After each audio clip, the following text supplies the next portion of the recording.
know how you plan to come back up before you go down to the floor. Reaching the floor does not guarantee that the return will be manageable.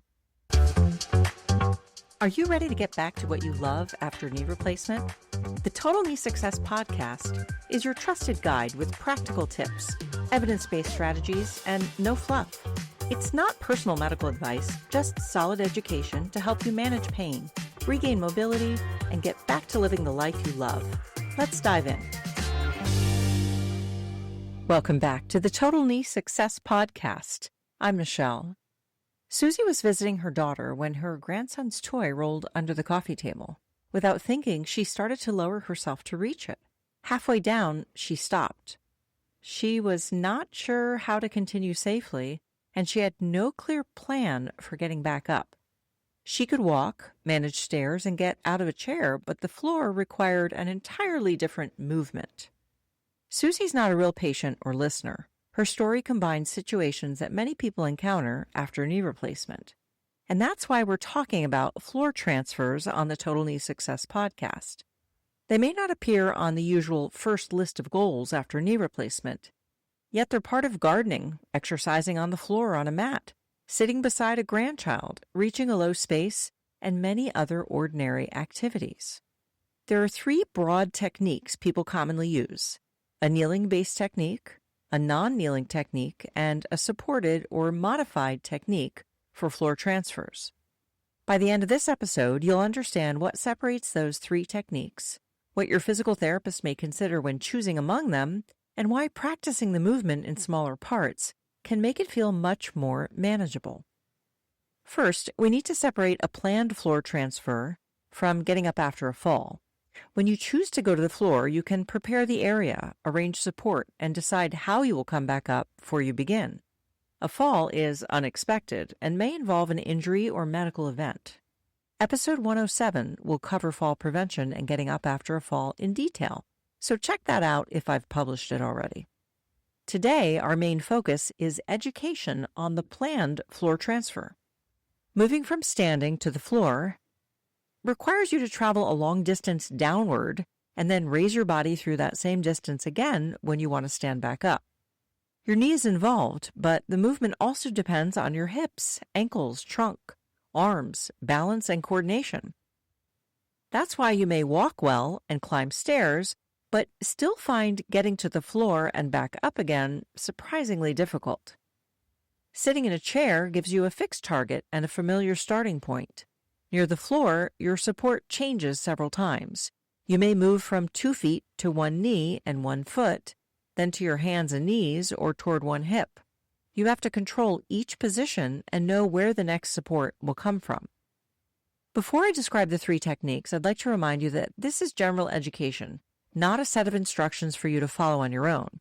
Your surgeon should address any procedure-specific precautions, and your physical or occupational therapist should determine whether floor practice is appropriate for you at this time, which technique fits you, and what support or supervision or assistance you might need. The first technique uses kneeling. A common position within this technique is half kneeling. Half kneeling means one knee is supported on the floor or on a firm pad, while the opposite foot is planted in front, similar to the bottom of a small lunge, or the position a football player may take when they take a knee. Physical therapists often use half kneeling because it connects the floor to standing. The front foot provides a base to move over, while the knee on the floor provides another point of support. From this position, a therapist can see how comfortably you tolerate pressure, whether you can bring 1 foot forward, how well you control your trunk, and how effectively your arms and legs work together. Some people move through both hands and knees before turning toward 1 hip to sit. When returning to standing, they may move back through the hands and knees, bring 1 foot forward into half kneeling, and use a stable support as they rise, something like a chair or the side of a couch. The exact order the knee that goes down, the direction you turn, and how much you use your hands need to fit your body and your home setup. Kneeling comfort varies widely after knee replacement. The front of your knee may feel sensitive, numb, or sore when pressed against a hard surface, even after your surgeon has permitted kneeling. In episode 93, I talk about kneeling tolerance in detail.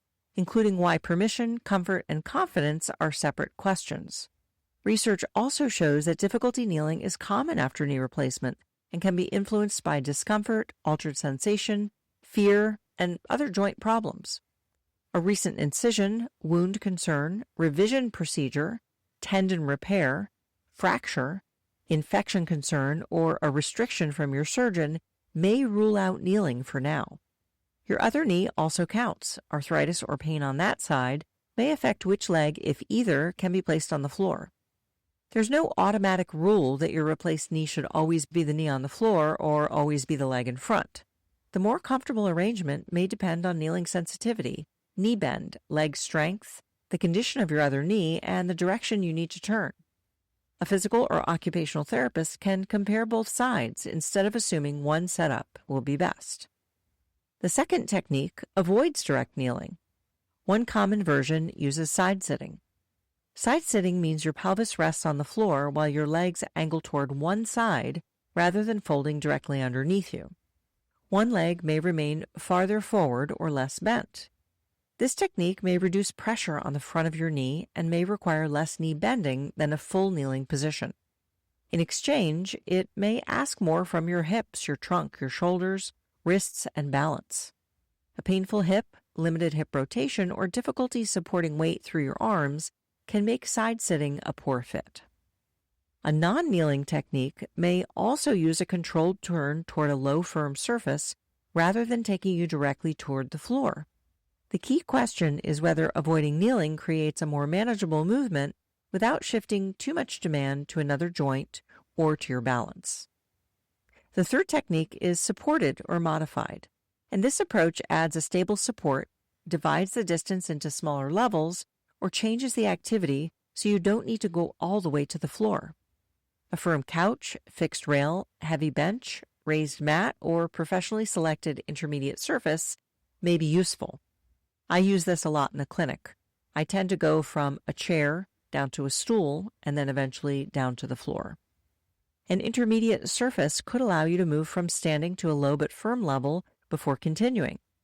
For gardening, a raised bed, stable garden stool, or kneeling bench may let you work comfortably without sitting on the ground.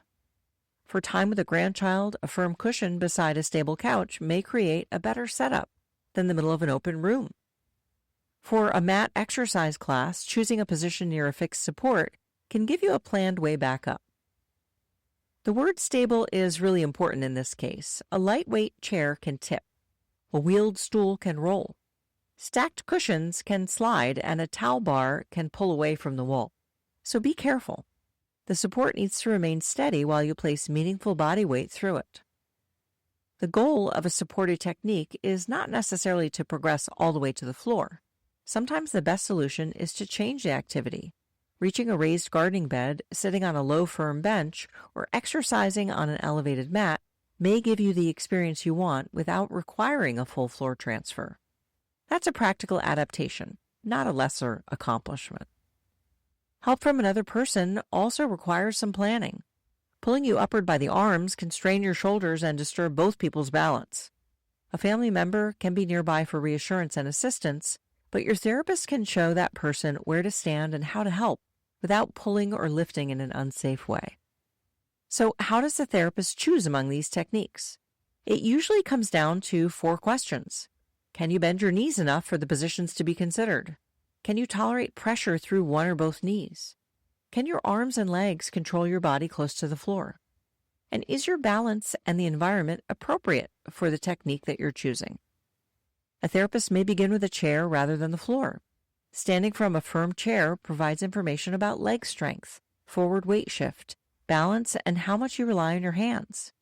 Research involving older adults has found a relationship between chair rise performance and floor transferability, although they're not the same task.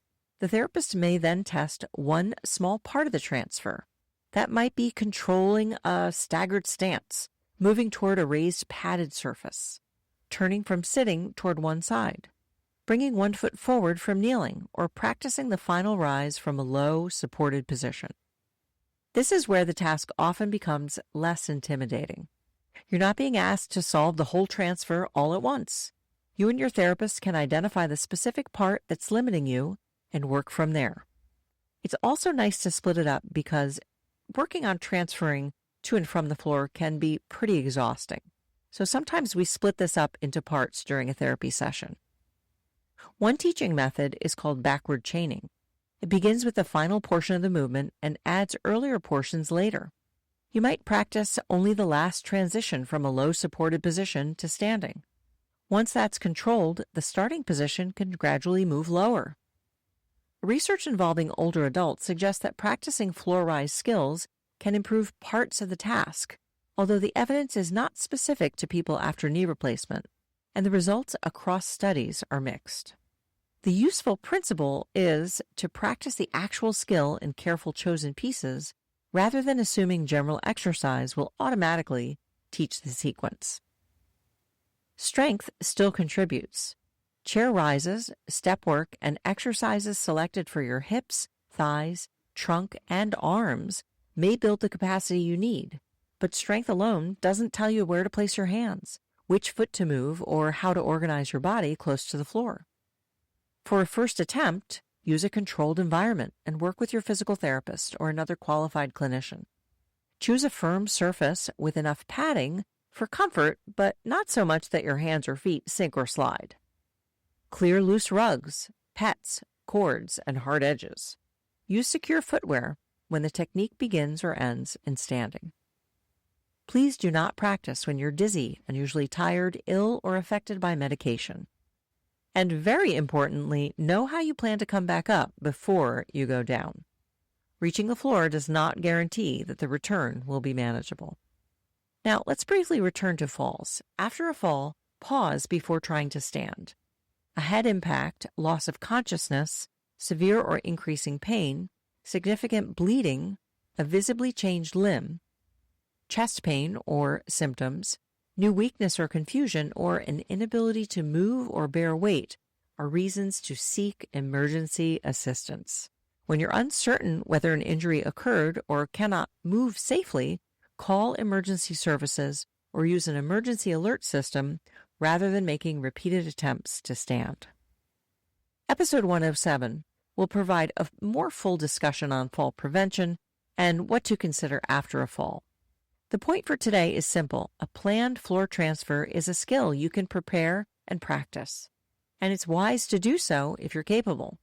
A fall requires an injury and medical safety decision first. A successful floor transfer plan allows you to reach the level you need and return with control using the support that's appropriate for you. That may include your hands, a couch, a firm pad, an intermediate surface, supervision, or choosing to remain above floor level for now. Your preferred technique may change.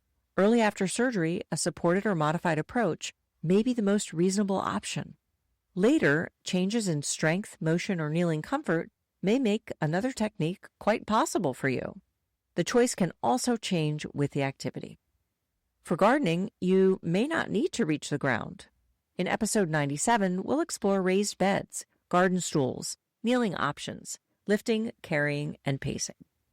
For sitting with a grandchild, complete your transfer before holding your child so that your balance is not changing while you're managing someone who's moving around in your arms. For a mat class, decide how you will leave the floor before the class begins and position yourself near the support you plan to use. You do not need to match the speed of the group.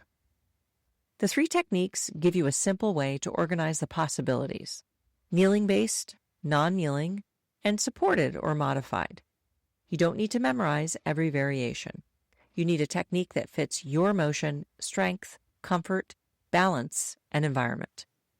And you need to talk to your therapist because this podcast is for education only. Consider signing up for the Total Knee Success Insider for practical education that helps you understand where you are in the knee replacement process. The link is in the show notes if you'd like to check it out. It's totally free. My intentionally concise book, Walking Like Yourself Again After Knee Replacement, explains the factors that influence natural, controlled movement in daily life, and it's specific to walking. I'll also link the book in the show notes. Next, in episode 97, we're going to talk about returning to gardening after knee replacement. including using raised beds, garden stools, kneeling alternatives, lifting, carrying, pacing, and ways to enjoy the work without trying to do everything in one afternoon. For now, remember that a floor transfer is a skill, not a test. You can begin with one supervised piece of the movement and build from there. Thanks for joining me. I'm Michelle, and this has been the Total Knee Success Podcast. This podcast is for educational purposes only. Discover more at TotalKneeSuccess.com, and be sure to subscribe and share, because every step forward takes you closer to living the life you love.